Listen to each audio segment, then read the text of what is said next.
Good morning, students. I am very happy that many of you are responding in the comment section that you have done your assignments and your work, and I am very glad to see this that you people have actually leave this in the comment section for maintaining a record by me. Thank you so much. I really appreciate your efforts. Okay, so today we will discuss, as I told you yesterday also, that the domains of the environment we will discuss in detail. And after that, we will discuss about very interesting topic that is ecosystem. I think many of you must have listened this term in 6th class as well. But still, we will discuss in this chapter also. But before proceeding to it, I would like to recap one topic from yesterday, and that is components of environment. As I told you yesterday also that there are two main components of environment. The first one is natural one and the other one is man-made, that is human-made. But the third one which I haven't told you is that component of human. Yes,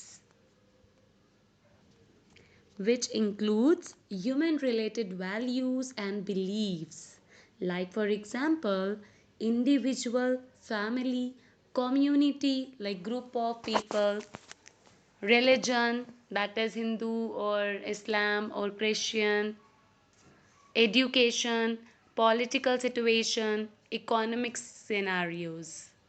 So these are the values and the beliefs which also forms the component of our environment. That's why we will include this third one component of environment also, that is human component. Okay, so let us start today's topic, that is domain of environment. In this domain of environment, I think you all know that there are main four domains of the environment. Very first one is lithosphere. I think you all know that what is lithosphere. It is a solid crust or the hard top layer of the earth, which is made up of rocks and minerals and is covered with soil, as you can see in this image as well. It has various landforms in the form of mountains, plateaus, plains, etc., which provide us land, and there we can build buildings or houses for settlements. And it provide us forest, grassland, and minerals with the help of, yes, that is rocks. So this realm of rocks or the part of the rocks and soil forms the lithosphere, which supports life on earth and provides a place or settlements for a man. Next one let us discuss, and that is hydrosphere. We all know that what is hydrosphere? Domain of, which domain of earth? Which consists of water and water bodies. So let's start. This is the domain of water, is known as hydrosphere.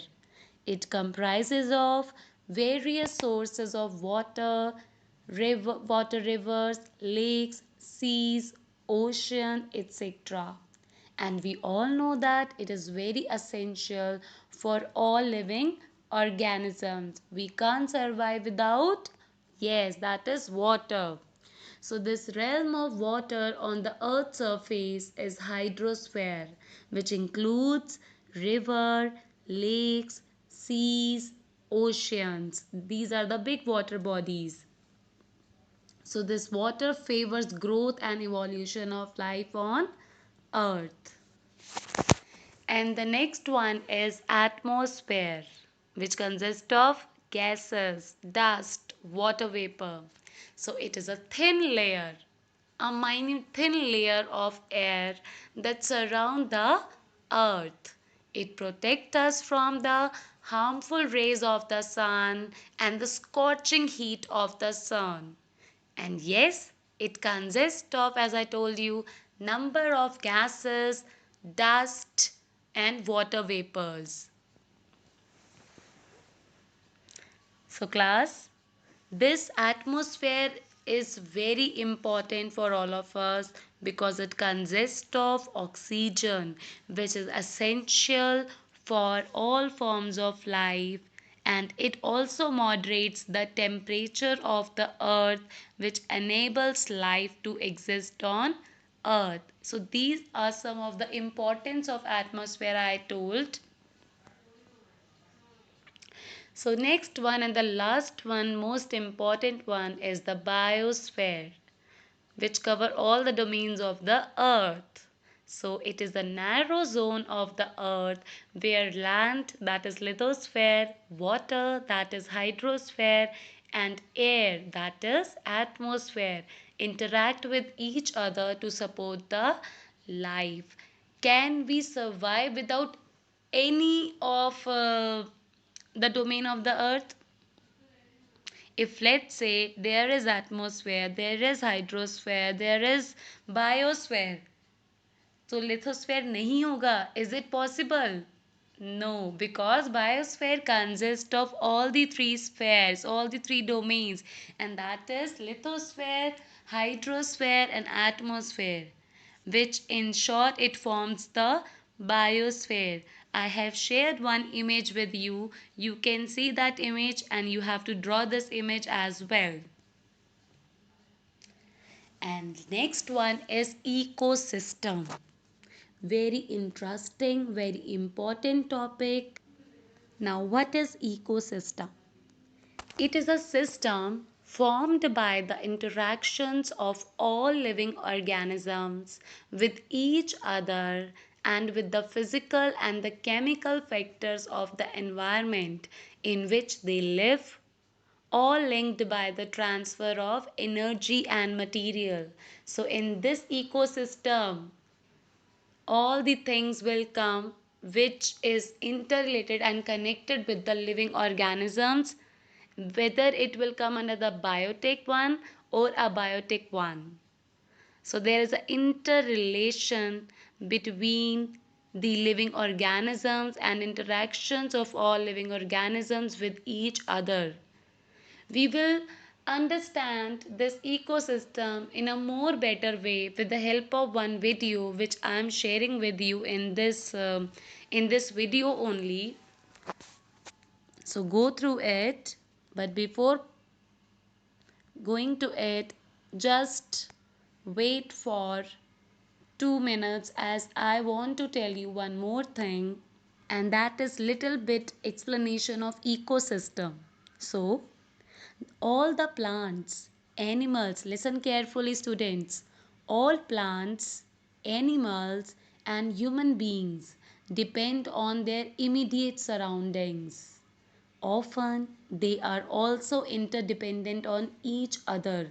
It means that the plants, animals, human beings, they all are depend on each other. Right or wrong? Do you agree with the statement? Yes, that is right. This relation between the living organisms as well as the relation between the organisms and their surroundings form an ecosystem. There could be an ecosystem of large rainforest, grassland, desert, mountains, lake, river, ocean, and even a small pond. So there are ecosystems of different places, and every place has its own ecosystem. Do you know this? Like in the next video, I am sharing a ecosystem video, an ecosystem of a forest. So go through this video. It is very interesting. Watch it.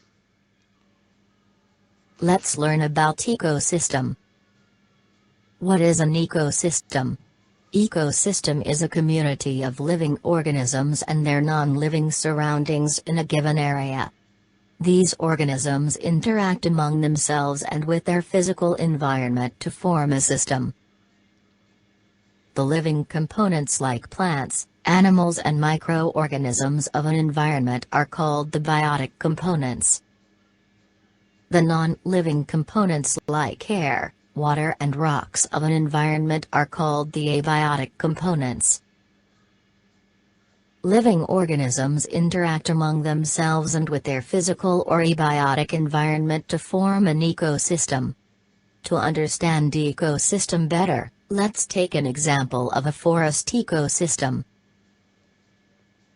A forest is a large area of land inhabited by a wide variety of animals and plants. Animals, plants and microorganisms are the biotic components of forest. Animals include monkey, deer, birds, lion, elephant and many more. Plants include a variety of herbs, shrubs, creepers, climbers and big trees. Microorganisms or decomposer like bacteria and fungi. The abiotic components of a forest include air, water, soil, mud and sunlight. The biotic and abiotic components interact with each other for their survival. Plants use abiotic components like sunlight, air and water to prepare food for themselves. Herbivore animals like deer, sheep and elephant depend on plants for food. Other animals like fox, leopard and lion eat herbivores as food. When animals die, their flesh is eaten by scavengers like crow, vulture, hyena and jackal. The dead remains of animals mix with soil and are converted into simple compounds by microorganisms. These simple compounds are used as nutrients by plants for their growth.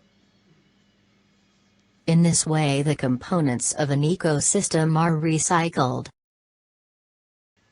So I hope you like this ecosystem video. Now in last, I would like to share today's assignment.